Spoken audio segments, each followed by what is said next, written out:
A very good morning to you and welcome to the news. I'm Ebere Ugonna. In the headlines this morning, Governor Obiano seeks community support on ongoing projects in their localities. Participants at Southeast Security Management course call for more citizen participation in security matters. Nigerian Army says it foiled another Boko Haram attack. On the foreign scene this morning, South Korea top court awards $34,000 each as compensation to World War II forced laborers. And details of the news, Governor Willie Obiano has called on the citizenry to support contractors handling various projects across the state. Governor Obiano made the call at the Ikenga Ogidi erosion site, Ogidi, in Idemili North Council area. AG Cabana reports taken from here. Who noted that the state government has ordered and mobilized contractors back to site, pointed out that it is only when various benefiting communities rally around the contractors that the speed of executing the projects will be intensified. He said that the state government has paid the counterpart fund for erosion sites in the state in fulfillment of its own part of the bargain, expressing optimism that the contractor handling the project will stick to the 2-year completion agreement. I really appreciate and thank the people of this community for their patience and give them all the assistance they require. I don't want any of them to lose anything here. I challenge this community to support the contractor. Are you hearing me? Yes. Are you going to support them? Yes. It's also important for you to remember that the party that is doing all this is for you is APGA. Yes. APGA. APGA. APGA. APGA.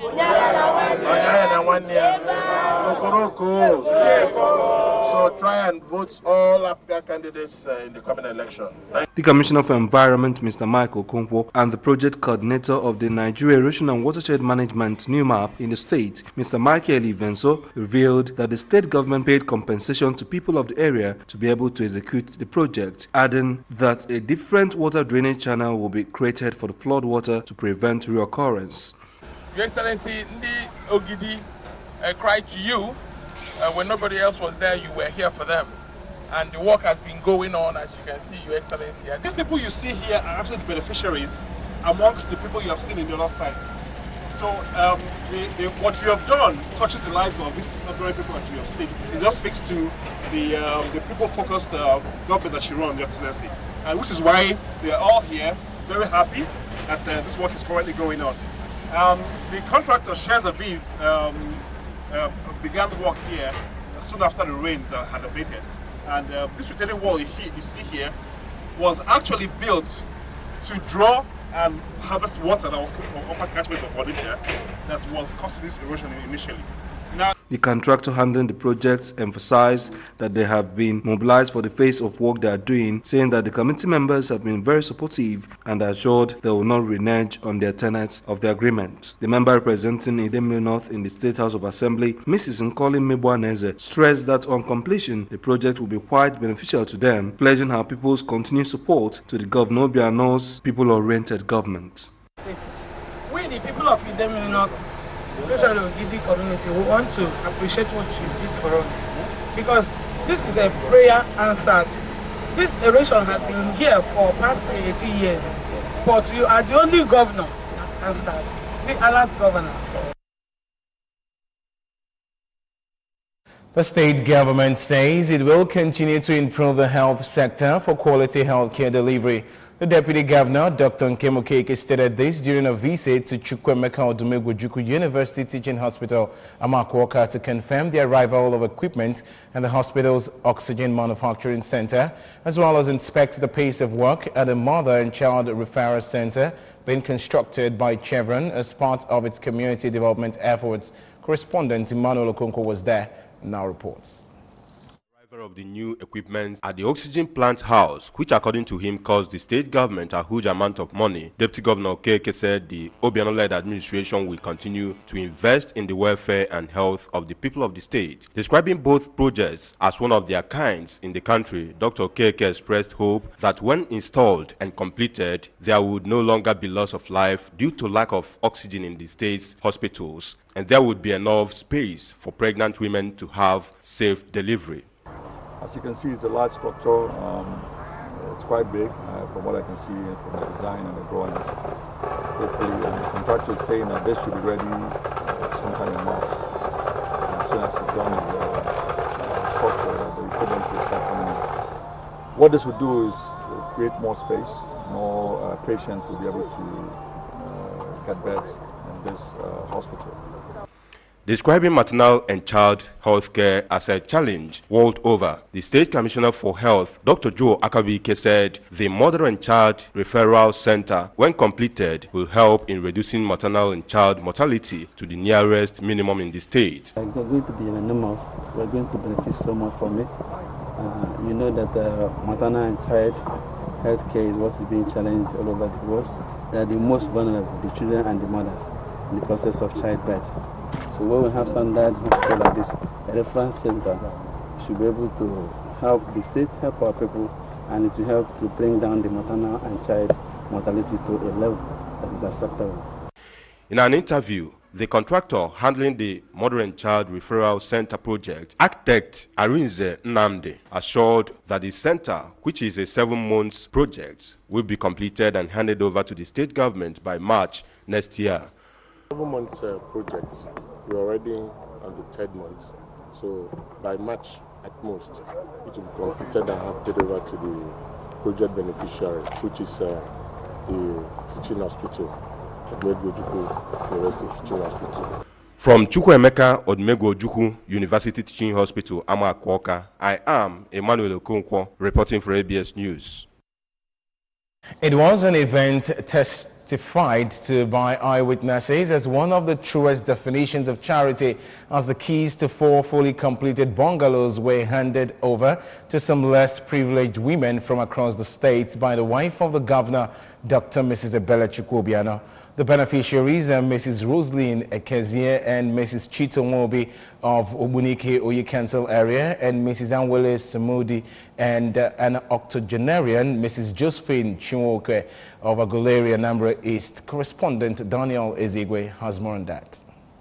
The initiative is one of the cardinal projects of the Governor's Wife Social Intervention Scheme, Caring Family Enhancement Initiative, with over 20 indigent persons and widows across the state benefiting from the free housing program. The 4 bungalows are also complete with water boreholes to serve both the beneficiaries and their immediate community, as well as power generating sets to ensure sustained supply. One of the women lived in a dilapidated thatched mud house before now, just as the other, who is a 90-year-old widow of similar past fate. Presenting the keys to each of the 4 beneficiaries, Mrs. Obiano maintained that the value of God's blessings is hinged on touching the lives of those whose means of living are thin. The governor's wife noted that the free housing scheme, which also has the support of the United Nations Development Program, UNDP, is a practical step to building a renewed human society that is pillared by unbiased distribution of resources of kindness. Poverty, for another 30% they want the whole wealth. 70% are now wallowing in poverty. We don't want that anymore. By the special grace of God, we will curb it. I don't know how we're going to do it because we have just 3 years to go. But we have to do something. We really need to do something. We need to leave the lasting legacy. Where people on top identify with people below. That's what I want to do.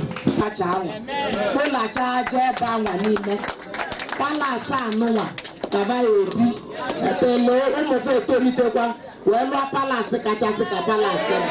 Nanya Boka and my Chineke. So on that note, I got called to the tape of this house. In the name of the Father, and of the Son, and of the Holy Spirit. Amen.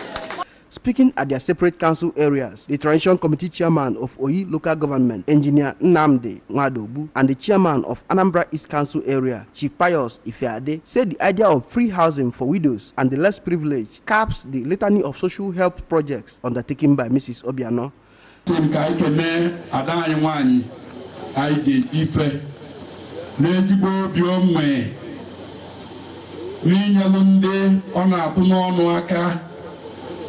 I mean, they happy, they excited. Makana I make a token, focus in I ketia. Makana Chukwuobiano, if I will know, I will revive at idea. No, I can't. To times when there was somebody banana. I may fear, so dear man. Ngozi, what I never Bungosi, Gato, Okuruku. The Commissioner for Transport, Chief Gorden Okafor, said the governor's wife, through her persistent magnanimity, has established an ideal model for human development. The beneficiaries thank God and Mrs. Obiano for being among those selected through a randomly run community scanning method to ascertain indigent persons in dire need of shelter. They said prayers of guidance and sustenance for Mrs. Obiano, whom they said had reached out to them at the dusk of lean hope. From Aguleri, Anambra East Council area, Daniel Ezigwe, ABS News. From that, participants at the ongoing Southeast Regional Management course are calling on the citizenry to become active players in the security of their lives and property. The Permanent Secretary, Office of the Chief of Staff, Dr. Ima Udakbe, made the call while speaking to the ABS. Ekwajide has the rest of the story. Dr. Udakbe said if all hands are on deck, it will be easier to sustain the already established security network in the state, adding that the Obiano-led administration is not resting on its oars to assuring a crime-free society, hence its collaboration with the Nigeria Defense Academy to train citizens on security management. You see that not just drunk persons from the security institutions, from the paramilitary agencies, you discover that both the church, the market leaders, the general public, we have everybody here because we believe that security needs all hands to be on deck.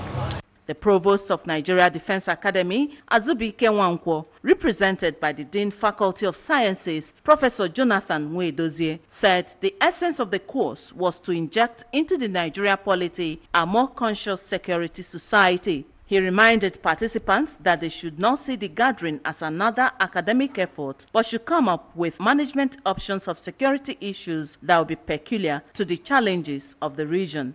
I expect in the Southeast, just like in any other part of this country, some security challenges. Here, for this special conference or workshop, we expect to have from the syndicates how to harmonize the activities of the security agencies in Southeast. In a lecture, our former Commissioner of Police, Barrister Lawrence Alobi, said the Southeast had been confronted with security challenges such as kidnapping, armed robbery, communal clashes, Fulani herdsmen, among others. He opined that security agencies are supposed to do things in recognition of the rule of law, unlike militancy, which is usually violent and against security agencies and civil public. Most of the emerging elites, particularly after the First Republic, imbibed the same exploitative culture. A long military rule also connected military to the bad governance and bad leadership in Nigeria. So in such a way that the citizens benefit from their actions and their functions. And also from whatever they do it based on the rule of law. Some participants, including the Managing Director and Superintendent General Ocha Brigade, Pat Obiefna, the Managing Director Atma Sir Chris Uzechina, promised to put into practice all they learned at the training. In Oka, Ekwi, Ajide, ABS News. Knights of St. Christopher Diocese on the Niger has celebrated their 36 years anniversary with pomp and pageantry.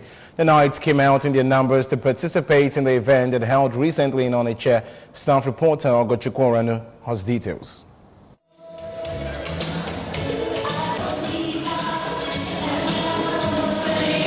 That was the mood of the celebration as the knights and their ladies gathered to exchange pleasantries as well as appreciate God for the journey so far. In an opening remark, the president of the knights, Saben Uzuegbu, noted that knighthood started from the diocese on the Niger, which has been in the forefront of evangelism. Sir Uzuegbu, who said knights are happy to do the work God has chosen them to do in order to make heaven, thank God for the progresses recorded in the diocese and commended the efforts of Bishop on the Niger, Right Reverend Dr. Owen Nwokolo in the diocese. We shall be happy to do the work God has called us to do. But do know that the mark of having done well is that more work will be added to what we have been doing. Addressing the knights, Sir Daniel Chukwudozie, the sponsor of the event, and the Chief Executive Officer of Dozie Group of Companies, who appreciated the Knights for coming out en masse to celebrate their 36 years of existence, said it is a privilege for him and his family to host the Knights and urged them to remain steadfast in the work of God. So I thank God for those of you who have God of God to come and serve in this town. Know that the God was serving will fight us. Adding his voice, Sajiyu Okeke, who highlighted the contributions of the Knights in the Niger Diocese and the aim of instituting it, thanked members who worked tirelessly for the growth of the diocese and called for unity among Christians. So we are grateful to God, we are grateful to the members who have worked many years in spreading the gospel. On his part, Sakal Mudo Denibo, who said that Knights who have contributed in the upliftment of Anglican Communion was introduced by late Archbishop Jonathan Onyemelukwe in 1982, and it has spread throughout the world, hence the formation of Joint Council of Knights. The Knights used the occasion to also present certificate of meritorious awards to some of the Knights who distinguished themselves in their services, namely Sir Joe Ilonze and Lady Feli Ijezie, the immediate past president of the Knights and ladies in the diocese, Sir Daniel Chukwudozie for being the highest financier of the Knights, among others. There was also dancing competition among the Knights according to the year of investiture, as well as executive dance.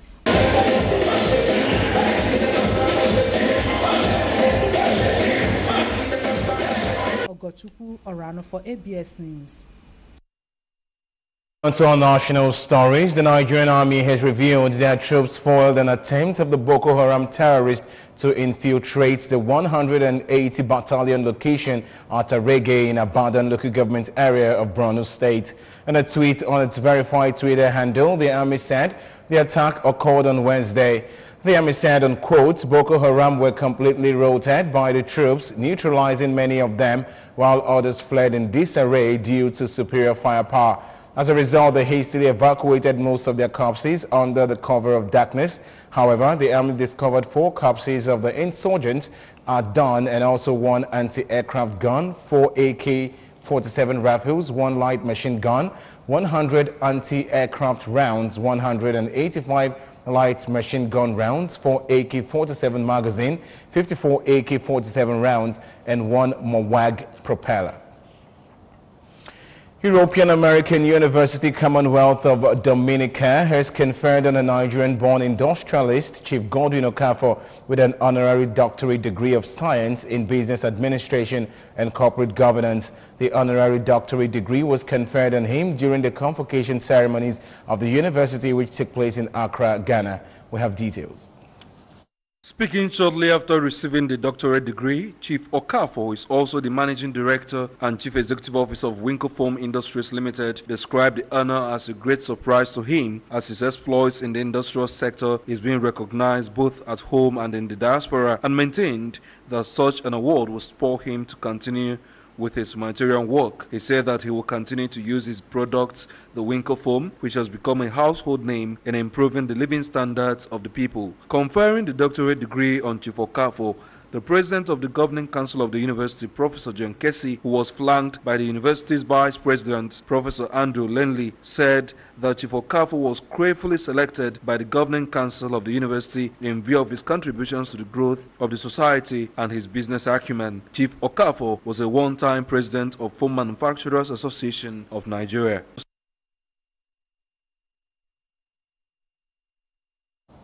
The House of Representatives has raised the alarm that Nigeria may have lost up to $10 billion in the controversial Malabo oil deal in one transaction on operating license 245. The lower chamber said available data indicated that the deal was never in the interest of the country. The chairman, House of Representatives Committee on Financial Crimes, Kayode Oladele, revealed this in Abuja yesterday. He spoke at the Anti-Corruption Situation Room on public presentation of expert analysis of OPL 245 deal by Human and Environmental Development Agenda in partnership with Resources for Development Center Canada, Global Witness, Common and Corner House. According to him, outcome of various studies from oil industry experts projected loss to the country at $4.5 billion, $6 billion, $9.8 billion, and $10 billion based on lopsided production sharing contracts that excluded some key components of the license like gas. He said investigations were reinforced by the discovery that $1.1 billion was paid by Shell in a Jeep for OPL 245 disguised as payment to the federal government. He said this happened despite common knowledge that the only entitlement of the federal government in the award of oil block was a signature bonus, while the beneficiary of the award, in this case Malabo, was entitled to the full value of the block if it divests its stake. On a foreign scene, South Korea's top court yesterday ruled that Japan's Mitsubishi Heavy Industries must compensate 28 South Koreans for forced labor during World War II in a ruling that drew an immediate rebuke from Tokyo. The decision echoed the Supreme Court's landmark verdict that month that ruled in favor of South Korea seeking compensation from Japan's Nippon Steel and Sumitomo Metal for their wartime forced labor. The court upheld the 2013 appeals court decision that Mitsubishi must pay the $71,000 in compensation to each of the 23 plaintiffs. In a separate ruling, the court also ordered Mitsubishi to pay up to $134,000 to each of the 5 plaintiffs or their families. Mitsubishi called the verdict deeply regrettable, saying it would discuss its response with the Japanese government. Japanese Foreign Minister Taro Kano issued a statement condemning the court's decision, which he said was unacceptable. The 5 former laborers had previously pursued legal action in Japan, but their cases were dismissed on the grounds that the South Koreans' right to reparation was terminated by a 1965 treaty that normalized diplomatic ties between the two countries. And on sports news, Nigeria is now placed 4th in Africa and retains a 44th spot in the world with 1,431 points as against October's 1,431 points in the FIFA Coca-Cola rankings released yesterday. Tunisia, who led the continent's team in the last ranking, dropped to 2nd place behind Senegal, with North Africans dropping 4 points to 26th in the world with 1,493 points. Senegal now top the CAF teams with 1,505 points and places 23rd in the world. Morocco rests in 3rd place with Congo DR in 5th and awards 40th and 49th respectively. Belgium, France and Brazil remain unchanged as the highest ranked. And that's it on the news at 7. Remember that you can follow news and programs on ABS from any part of the world by logging onto our website, www.absradiotv.com. Like us on Facebook at www.facebook.com/ABS Radio Television. You can also follow us on Twitter and Instagram at ABS Radio TV. And just before we go, the main points again. Governor Obiano has sought community support and ongoing projects in their localities. Participants at Southeast Security Management course has called for more citizens' participation in security matters. Nigerian Army has said it failed another Boko Haram attack. And the foreign scene, we brought to you that South Korea top court has awarded $34,000 as compensation to World War II forced laborers. And that's the size of our package this morning. Many thanks for joining the bulletin. I'm Ebere Ugonna. Good morning, Anambra continues shortly. Please stay with us.